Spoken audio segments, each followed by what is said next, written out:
pagkaloob sa amin ng mga boses, Panginoon, para po kayo ay aming purihin, dakilaan, Panginoong Diyos, sa pangitan po ng aming mga makalangit na awitin para sa inyo, O Lord God.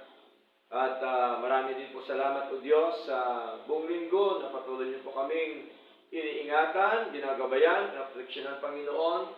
Salamat din po, Diyos, sapagkat kami po ay inyong iniligtas sa bagyo na dumaan dito po sa Pilipinas, O Lord God.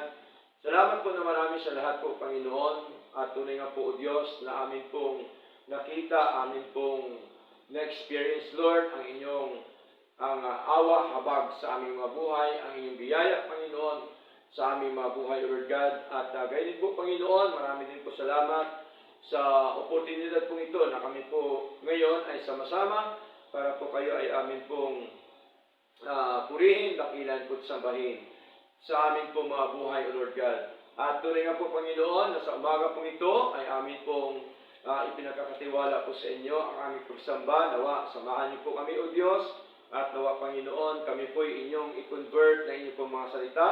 At turuan niyo po nawa kami, Panginoon, sa inyong mga aral na ito po ay amin pong maisakatuparan sa araw-araw po naming buhay, O Lord God. Maraming pong salamat, O Lord, at kami po ay inyo pong patuloy na tinuturuan sa lahat aspeto po ng aming mga buhay, O Lord God.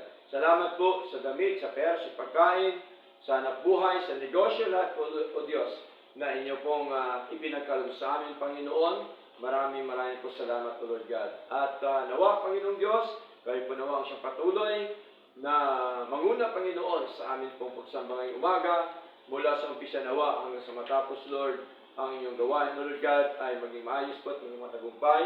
At nawa, kami po, Panginoon, ay inyo po nawa ang punuin ang inyong mga pagpapala sa inyong po mga salita. At gayon po, Diyos, nawa kami po ay punuin niyo rin po ng kagalakan sa aming mga puso, O Lord God.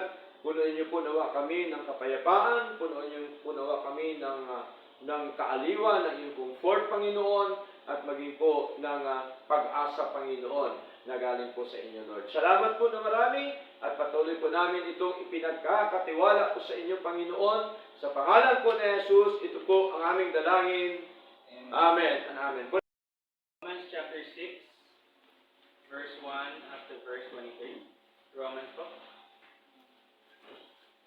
Chapter 6, verse 1 up to verse 23. Nabot po ba lahat? Amen. Salitan po tayo, verse 1. What shall we say then? Shall we continue in sin that grace may abound? God forbid. Who shall we that are dead to sin live any longer therein? Verse 3. Know ye not that so many of us as were baptized into Jesus Christ were baptized into his death? Therefore we are buried with him by baptism into death, that like as Christ was raised up from the dead by the glory of the Father, even so we also would walk in newness of life. Verse 5. For if we have been planted together in the likeness of his death, we shall be also in the likeness of his resurrection. Knowing this, that our old man is crucified with him, that the body of sin might be destroyed, that henceforth we should not serve sin. Verse 7. For he that is dead is freed from sin. Now if we be dead with Christ, we believe that we shall also live with him. Verse 9. Knowing that Christ being raised from the dead dieth no more, death has no more dominion over him. For in that he died unto sin once, but in that he liveth unto God. Verse 11. Likewise reckon ye also yourselves to be dead indeed unto sin, but alive unto God through Jesus Christ our Lord. Let not sin therefore reign in your mortal body, that ye should obey it in the last thereof. 13. Neither yield ye your members as instruments of unrighteousness unto sin, but yield yourselves unto God, those that are alive from the dead, and your members as instruments of righteousness unto God. For sin shall not have dominion over you, for ye are not under the law, but under grace. 15. What then? Shall we sin because we are not under the law, but under grace? God forbid. Know ye not that to whom ye yield yourselves servants to obey, these servants ye are to whom ye obey, whether in sin unto death, or of obedience unto righteousness. 17. But God be thanked that you were the servants of sin, but ye have obeyed from the heart that form of doctrine which was delivered you. Being then made free from sin, ye became the servants of righteousness. 17. I speak after the manner of men because of the infirmity of your flesh. For as ye have yielded your member servants to uncleanness and to iniquity unto iniquity, even so now yield your member servants to righteousness unto holiness. For when you were the servants of sin, you were free from righteousness. 21. What fruit had ye then in those things whereof ye are now ashamed? For the end of those things is death. But now, being made free from sin, and become servants to God, ye have your fruit unto holiness, and the end everlasting life. Verse 23. For the wages of sin is death, but the gift of God is eternal life through Jesus Christ our Lord.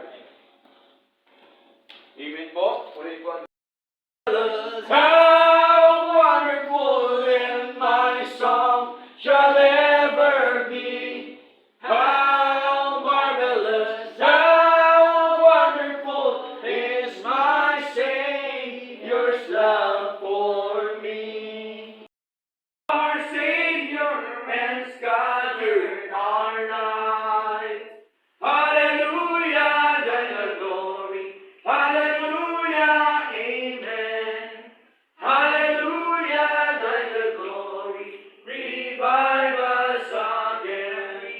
All glory and praise to the Lamb that was slain, who was born all our sins and cleansed every stain. Hallelujah, thy the glory. Hallelujah, amen. Hallelujah, thy the glory. Revive us again. His grace is all complete. He supplieth every need. While I sit and learn at Jesus' feet, I am free, yes, free indeed. It is joy unspeakable and full of glory, full of glory, full of glory. It is joy unspeakable and full of glory, Lord, that has never yet been told. Ating pong pag-aaral ng mga salita po ng Diyos at salamat po sa Lord sapagkat sa likod po ng maraming mga pagsubok ngayon, maraming mga trahedya na mga nangyayari sa ating bansa ay nandun pa rin yung pag-iingat po ni Lord po sa atin. Amen po? Kaya po rin po ang ating Panginoon. Kaya dapat po natin siyang pasalamatan, dapat po natin siyang bigyan ng karangalan po sa ating mga buhay. Ngayon po ay basahin ko po sa inyo ang pinakahuling saknong ng ating binasa kanina. Romans chapter 6 verse 23.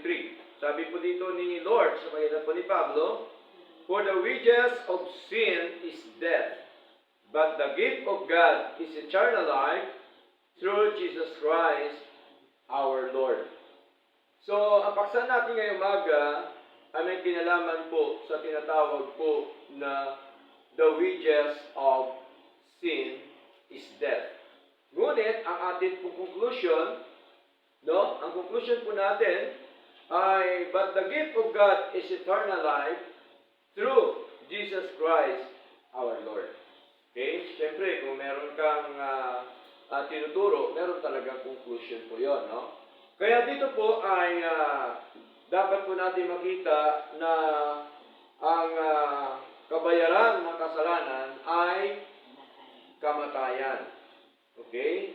Kaya kung atin pong makita sa ibang bansa, di po ba? Pagka ikaw ay nalitis at napatunayan na kasala, ano po yung kapalit?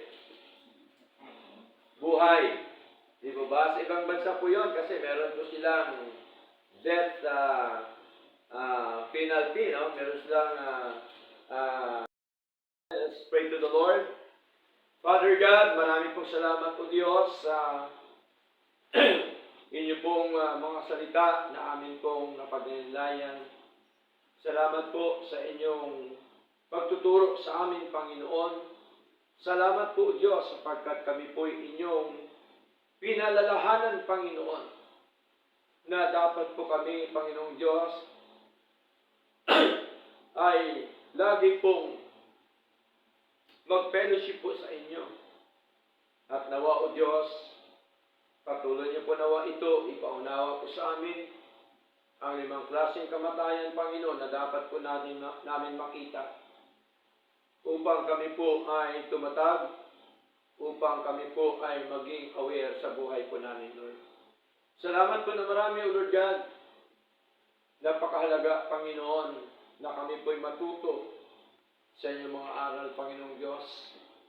At alam po namin, Panginoon, na mahalaga, Panginoon, ang aral niyo po sa aming mga buhay. Sapagkat ito po ang siyang nagko-convert sa amin. Ito po, Panginoon, ang siyang nagbibigay sa amin ng joy, Panginoong Diyos, peace, Panginoon. At gayon din po, Panginoon, sa aming paglilingkod na ito, patuloy niyo po kaming tinuturuan, Panginoon, sa lahat aspeto po ng aming mga buhay. Marami po salamat po, Lord God. At nawa, Panginoon, sa lahat po ng mga kapatid na narito, Panginoong Diyos, maging po sa mga kapatid na nag-virtual worship, Panginoon, kami pong lahat ay patuloy niyo po nawa pagpalain sa inyo po mga salita. Patuloy niyo po nawa kaming iingatan, gabayan, proteksyonan, Panginoon, sa araw-araw po namin buhay. At gayon po, Diyos, na nawa kami pong lahat, Panginoon, ay meron pong paninindigan, Panginoon. Panghawakan po namin, O Diyos, ang inyong pong mga aral, ang inyong mga payo sa amin, Panginoon, na dapat po namin itong panghawakan sa aming paglilingkod ito. At gayon din po, Diyos, nilalayan po namin sa inyo, Panginoon, na sa pagitan po nawa ng kapangyarihan, nawa, O Lord God, ay patuloy niyo po nawa i-fix ang aming mga puso sa inyo, na kami po ay focus, Panginoon, sa paglilingkod sa inyo, O Diyos, na kami pong lahat nawa ay patuloy po na magkaroon po, Panginoon, ng puso na araw-araw po namin, Panginoon, basahin ang iyong mga salita. Araw-araw po kami manalangin po sa inyo, O Diyos, at lagi po namin nawa magampanan ang mga gawain na inatangi po sa amin ang aming paglilingkod po sa inyo, Lord. Salamat po na marami, O Lord God, nawa punuin niyo po nawa kami ng kagalakan sa paglilingkod na ito, O Diyos, na maging masigla po kami, maging matyaga, Panginoon, at nagtitiis, Panginoon, sa aming mga buhay, O Lord God. Salamat po, at gayon po, Panginoon, sa mga kapatid, Panginoong Diyos, na hindi namin ngayon nakasama, kaya din po nawa ang siyang patuloy na manguna, O Lord God, patuloy na mag-ingat sa kanila, at pilusin niyo po nawa sila, Panginoon, na sila po nawa ay magpatuloy po sa paglilingkod sa inyo, Diyos, sapagkat tunay nga po na sa inyong mga aral, napaka-hirap, Panginoon, o napaka-miserably, O Diyos, sa isang mananampalataya, Panginoon, na tumalikod ko sa inyo, sapagkat alam po namin, Panginoong Diyos, na kapag kami tumalikod sa inyo, Panginoon, kasunod po, O Diyos, ang mga bagay, Panginoon, na kung saan po ay mangyayari po sa amin. Salamat po na marami sa lahat. At tunay na po, Panginoon, na kayo po ang may-ari ng lahat ng mga bagay sa buhay po namin, Lord. Marami pong salamat at nawa, patuloy mo kaming turuan na kami po ay isang mabuting steward niyo po, Panginoon, sa aming mga buhay, O Lord. At ganun po, Diyos, nadalain po namin sa inyo ang bawat gawain sa iba't ibang lugar, iba't ibang dako. Kayo po din po nawa siya magpala at sa mga kapatid, Panginoon, na kung saan, O Diyos, ay nakakalimot, Panginoon, sa paglilingkod sa inyo, kayo po nawa ang siya magpaalaala, O Lord God. At ganyan po, Panginoon, nadalayan po namin sa inyo ang amin pong mga mahal sa buhay, sa mga malalayong lugar, sa iba't ibang lugar, iba't ibang dako. Patuloy niyo rin po nawa silang iingatan, gabayan, at proteksyonan, Panginoon. Patuloy niyo rin po nawa silang pagpalain, O Diyos, sa kanila pong mga buhay, Lord God. Salamat po, maging po sa mga may sakit at karamdaman, nawa, bigyan niyo po nawa sila ng kagalingan po, Diyos. At ganyan po sa aming mga kaloob, Lord, patuloy po namin itong ipagkakaloob para sa inyong gawain, upang sa inyong gawain po, Diyos, ay meron pong magamit, O Lord God. At batin niyo po, Panginoon, kayo po nawa ang siyang mag-provide ng mga pangailangan ng bawat isa, kayo po nawa siya magpala ng bawat isa. At ganyan po sa mga kapatid, na patuloy po na inyong ginagamit, kinakasangkapan, sa inyong gawain, patuloy mo silang pagpalain po, Diyos. Salamat po na marami, at tunay nga po, Panginoon, na sa inyo lamang po ang lahat na karangalan at kaulatian sa pangalan po ni Jesus. Ito po ang aming dalangin, Lord. Amen and Amen. God bless you all. Awitin po na.